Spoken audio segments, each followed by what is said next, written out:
Hello, guys, and welcome back to Steel City Mukbang Variety Pod. I am your host, Tara Molina, also known as T Rex. That is T-E-E-R-E-X. If you see me on the street, feel free to call me that. It's better than being called Auntie. Today, we are going to start a new episode. It is called Relationships.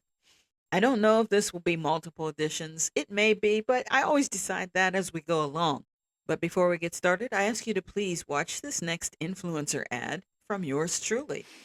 I promise I'm not going to hold you too long, but I would be remiss if I didn't stop and tell you about the Epic water filter. You can take it on the go with you. It's got two distinct filters in it, the pure and the nano.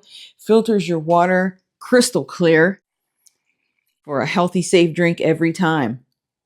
Can't tell the difference from spring water. I'm going to leave you a link in the description box. And if you use the code Steel City Mukbang, you'll get 15% off. Thank you so much for watching that brief advertisement for Epic water filters. Please check them out so that you can filter out the sediment and toxins from your drinking water. You can grab one by clicking into the description box, and I've also added a 15% discount for you by using the discount code Steel City Mukbang. Well, speaking of filtering out toxins, let's discuss relationships. Now, I am going to bring up this is mostly my experiences and opinions about relationships.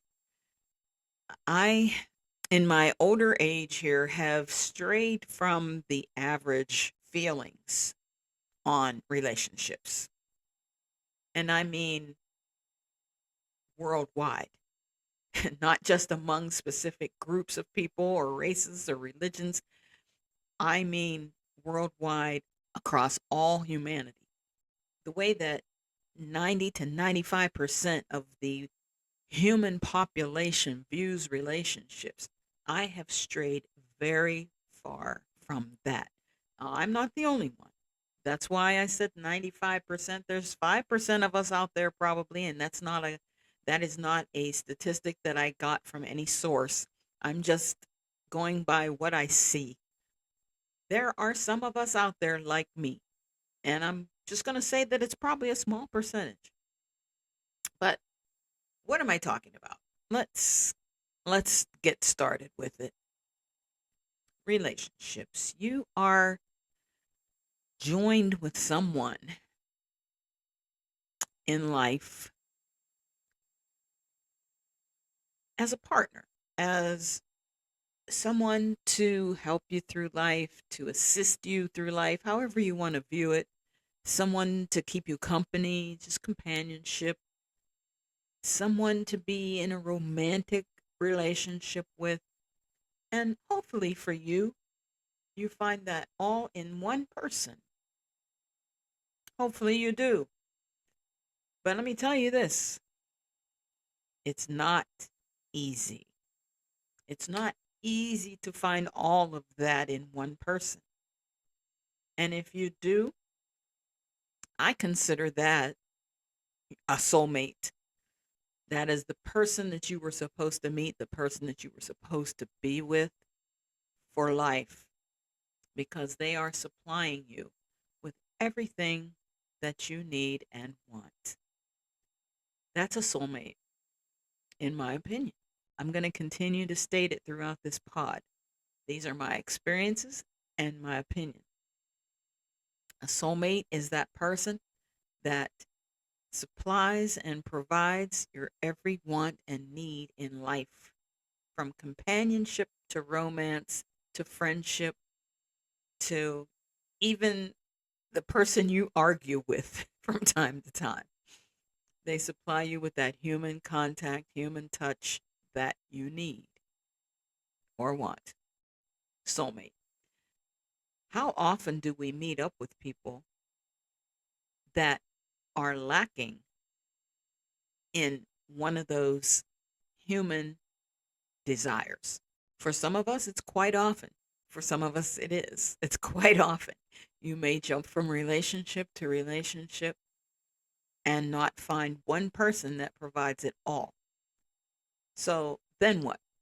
Then what do? You must compromise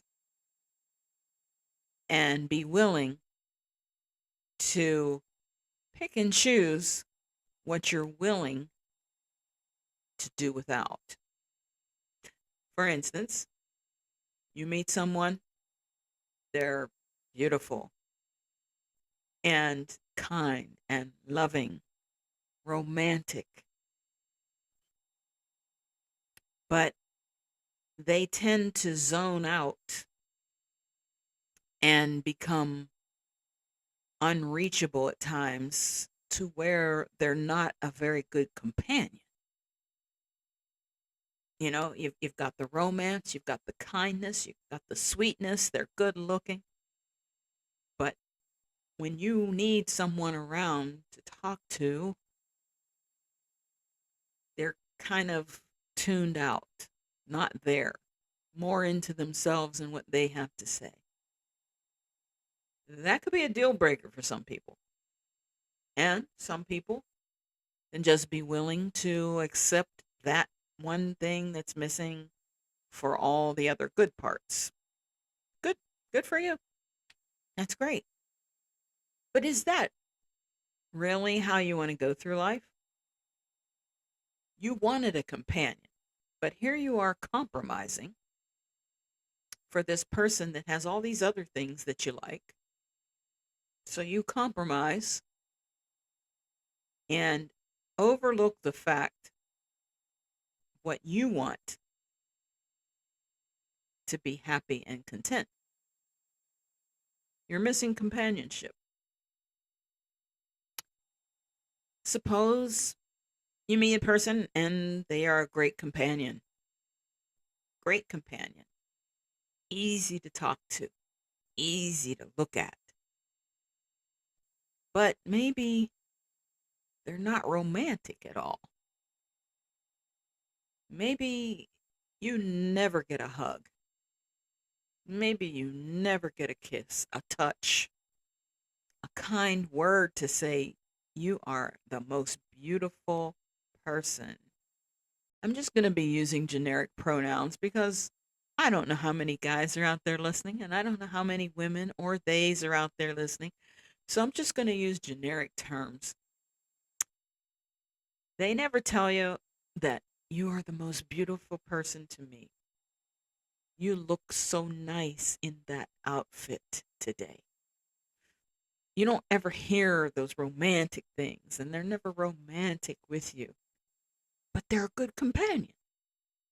You can sit and talk about football games or knitting or whatever all day. Friends, but you get nothing to show how much they really love you, if that's how you measure love. Some people don't measure love by romance. I think it's an important part. You can tell me all day long that you love me. You can tell me for the next 10 years that you love me. But if you don't show me at some point, I'm going to start wondering, do you? Do you really love me? Well, this is where I think relationships are so,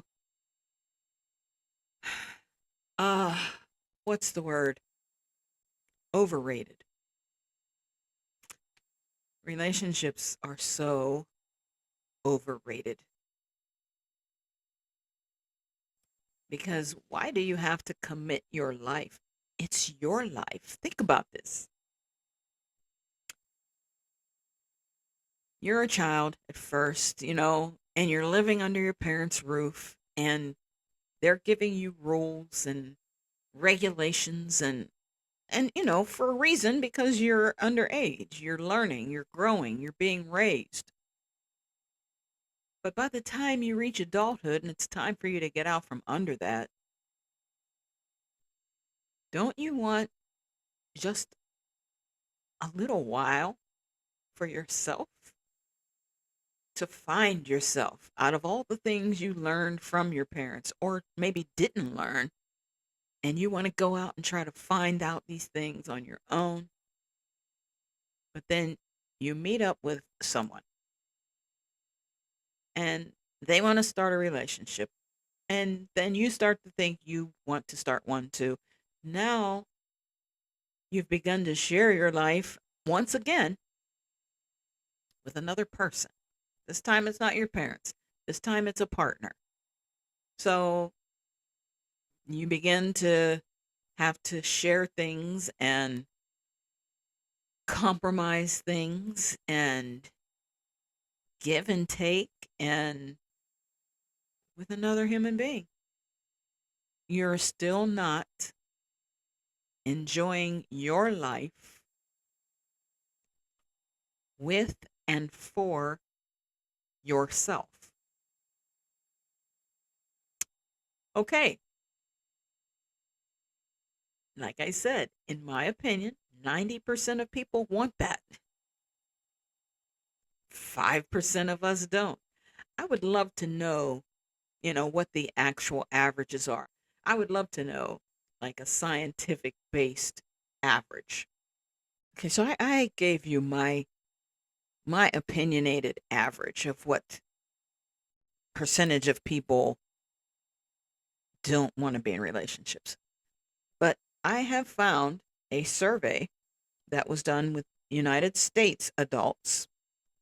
Now, remember, I was including the world, but this was a survey done from ABC News source that 41% of single United States adults said they prefer being single or have more important priorities in life than a relationship. 41%. I was so far off. I was so far off. There's way more than I thought. So if you feel that way, there's nothing wrong with you. There's nothing, even if at 5%, if you felt that way or you feel that way, there's nothing wrong with you. If you feel that there's something more important in life than being in a relationship and having to split yourself to be with another person. I just feel whenever you're in a relationship, you literally become half. You become half because half of you has to do what is pleasing to the other person and vice versa. They become half as well. They become half because they have to cater to your needs and your feelings. And hopefully there's a great and equal compromise there to where you're both giving half and half to become one whole person. Now, for the people who love that type of setup, good. I'm happy for you. I'm happy for you. But for those of us who don't want that, don't think that there's something wrong with us. Don't think that we're lonely. I get called lonely quite often on my TikTok page. Of course, I deal with a bunch of trolls. I've talked to you guys about that before. A bunch. And they always want to say, oh, she's just a lonely old woman. She doesn't have a man. She doesn't have a partner. There's several things that are true in that statement. I am a woman. I am old. And I do not have a man or a partner. The false part of that statement is that I am lonely. I am far from lonely. I am alone, but I am not lonely. There is a huge difference. Let's look up the definition just for the hell of it. Let's do that. We're going to put in alone.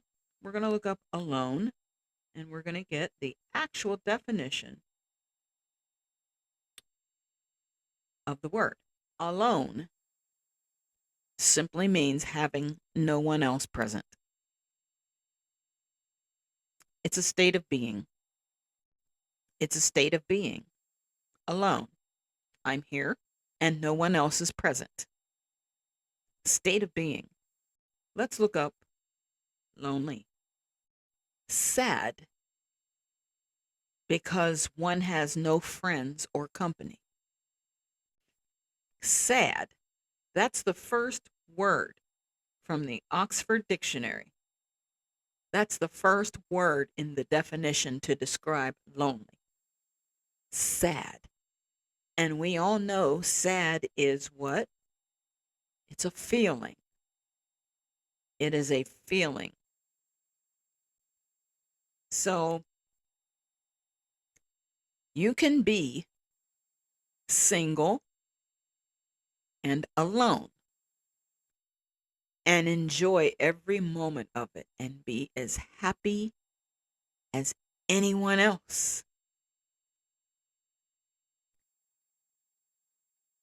Lonely is not in the equation. I have been in relationships with a person and been lonely. And it seems like loneliness is more common when you are in a relationship with the wrong person because you're expecting, since you have someone in your life, you're expecting that person to occupy your time, to keep you company, to be a friend to you, to be in a relationship with you, to acknowledge your presence, to be romantic with you. And everybody doesn't always get that in their relationships.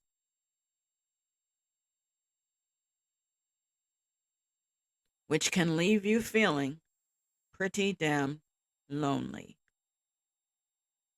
Sad because you're not getting the things that you thought you should get from a relationship. You're sad because that person is in the house with you and pays no attention to you whatsoever. You're sad. You don't have any other friends around. It's just that person, and they are somewhere off in another room watching TV or reading or doing whatever they're doing and paying no attention to you in that very same house, which leaves you feeling lonely. And you're sad about it because you're expecting more from that person. So that's the difference. Alone versus lonely. I am not lonely. I am happily alone. The other issue that I have with relationships is that I believe relationships breed codependency. I said it. I said it. And I'm going to repeat it.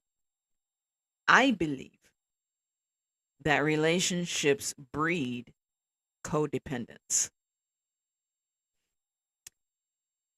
because the longer you're with someone, the longer that you have that extra body around, the more you are going to depend on that extra body for things that you normally would do or could do yourself. It could be something so small. It could be, I need a drink of water.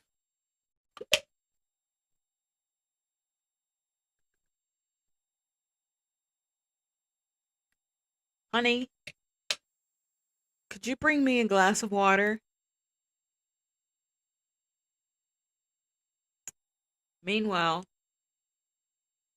if no one was there, if you weren't in a relationship, who would get that glass of water for you. You would have to get it yourself or thirst to death. Just something that small. Something that small. Getting a glass of water by yourself. We become so codependent when there's another person in our lives. I don't think that's what relationships are for. I don't think relationships are to have someone around to do things for you that you could do yourself if you were alone. I don't think relationships are for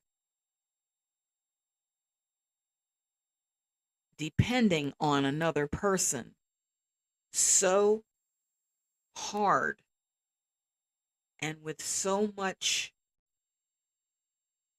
attachment or clinginess, for lack of a better word.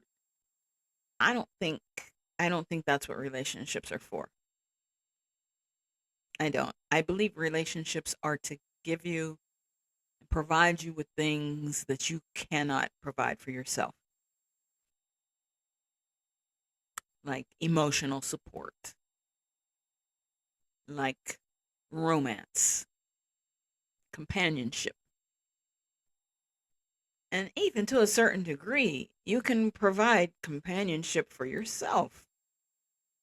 If you like yourself enough, you can occupy your own time.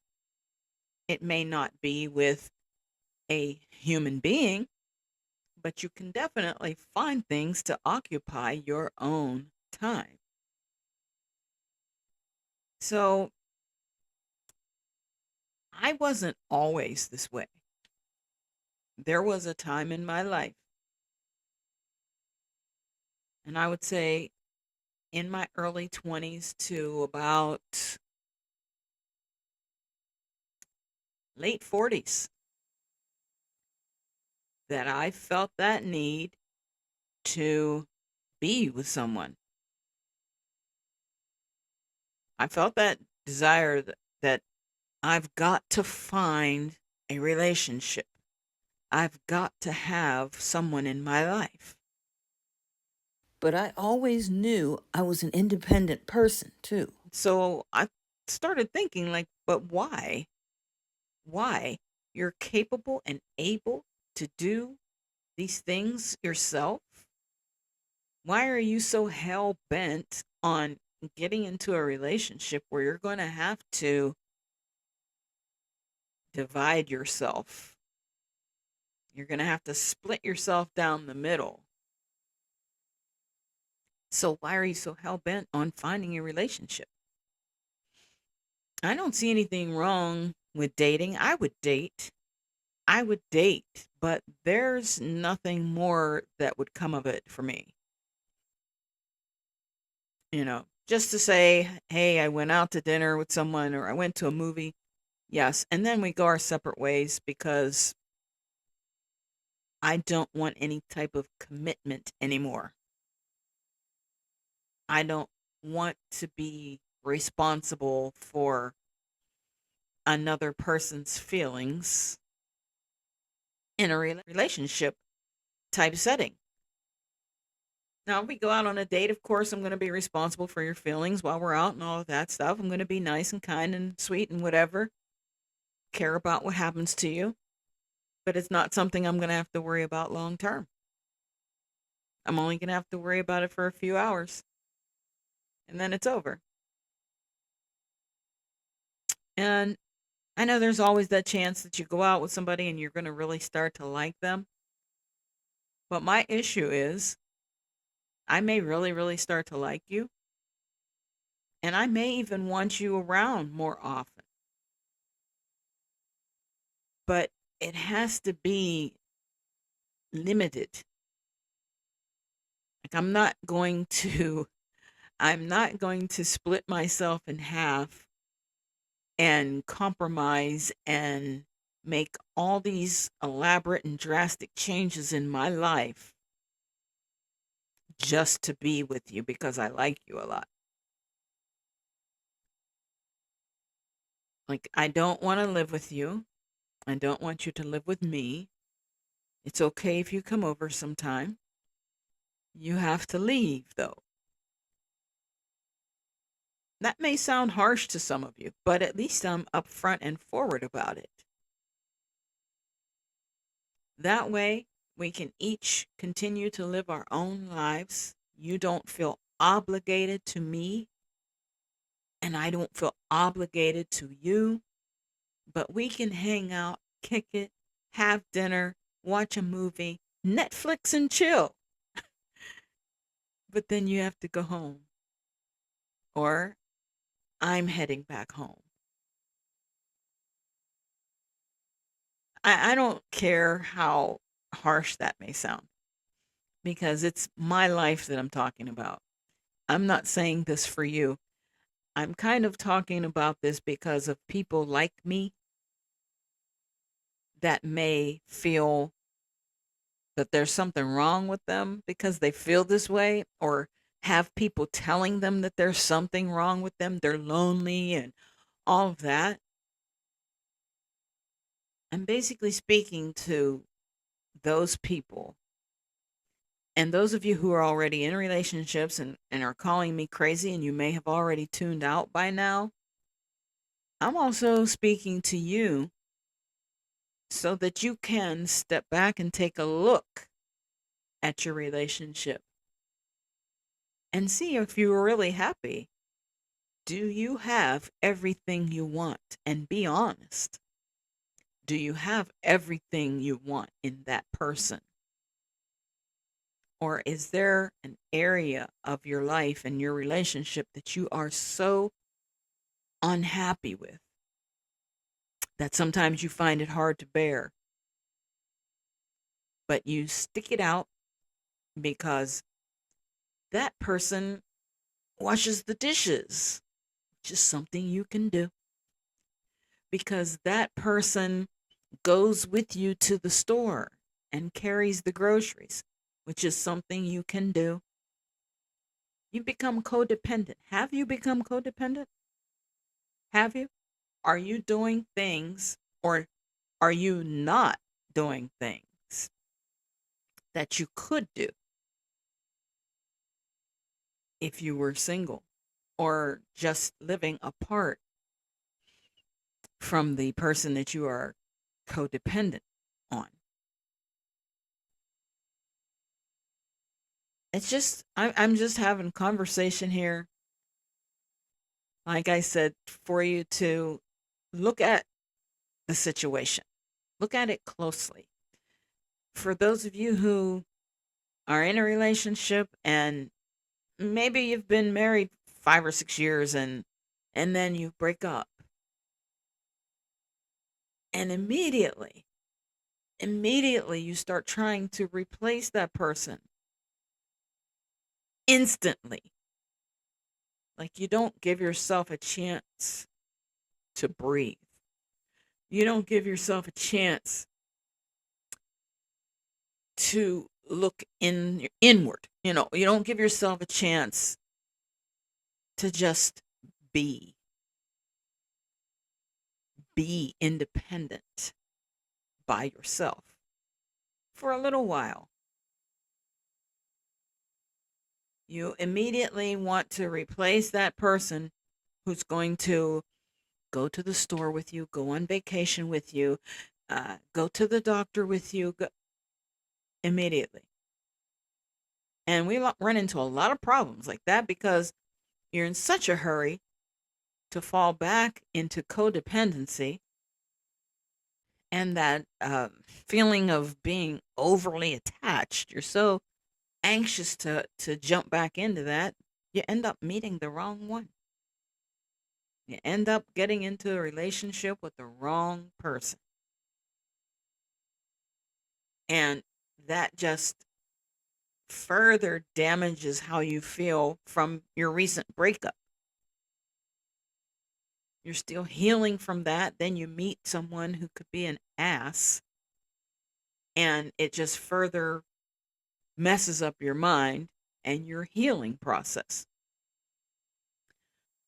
As a society, we need to become less codependent.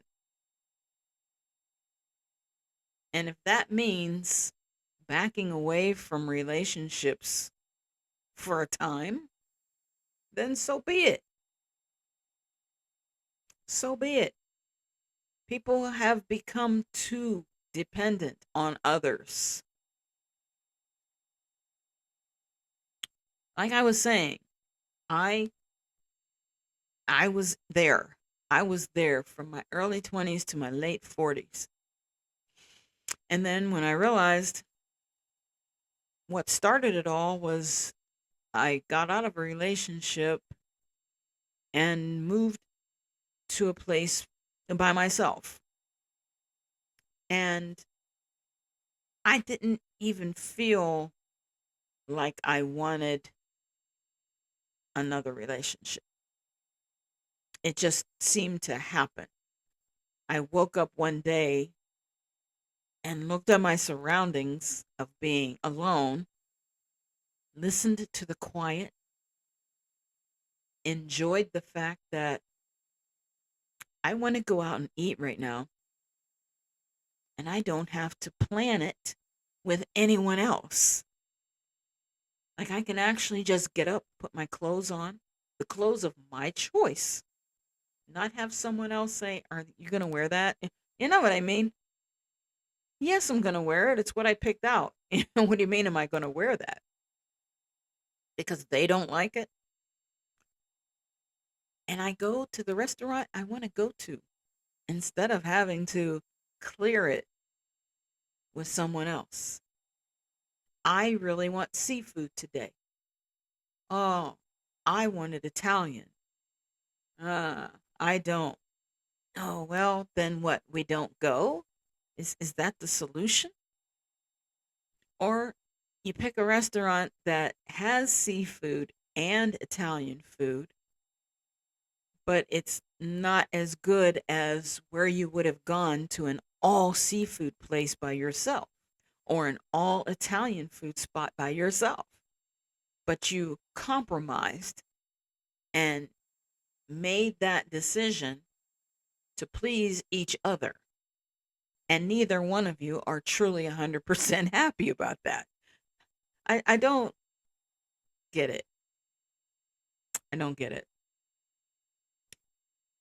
Same thing with vacations. You pick a vacation spot you want to go to the islands, Jamaica, and your partner wants to go to France. How do you plan that vacation? You have no desire to go to France. None whatsoever. There's nothing in France that you wish to see. And likewise, your partner, there's nothing in Jamaica that they wish to see.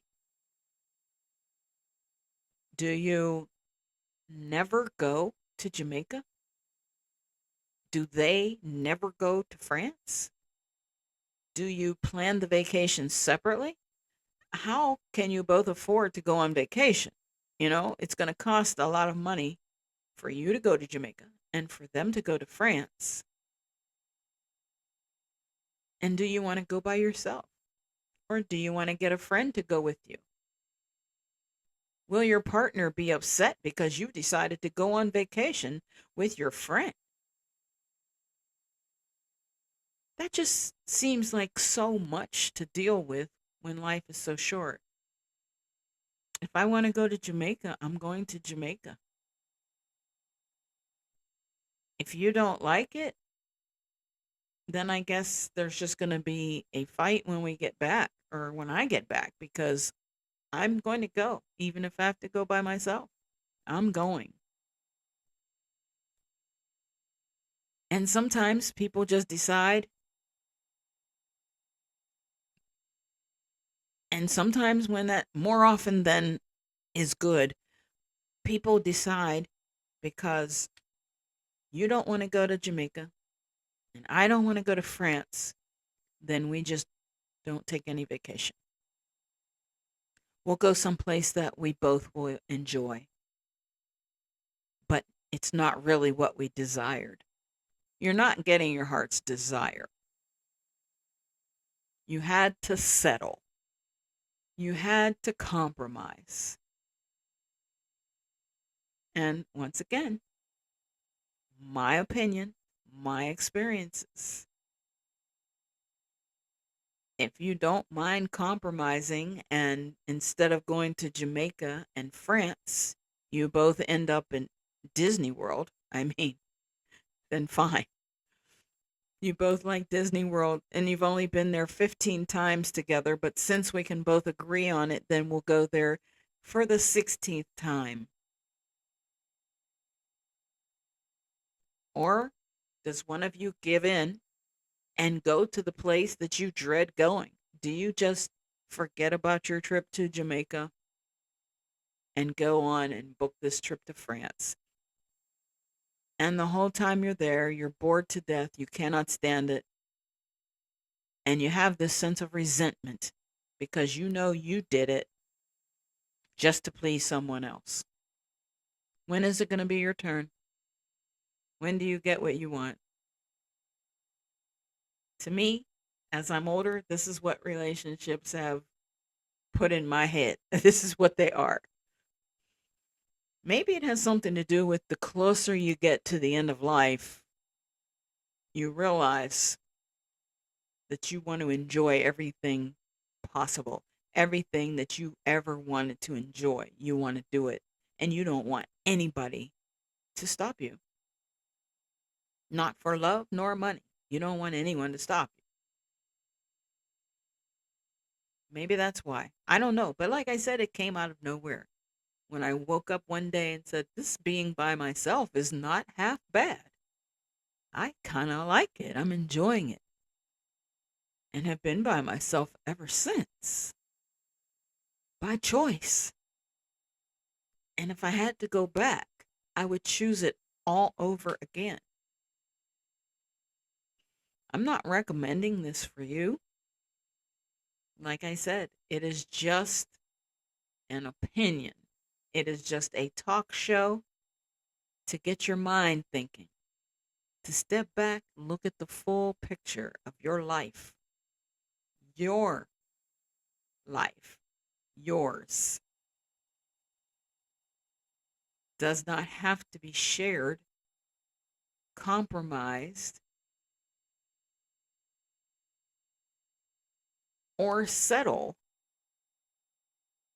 for something that is not what you really want.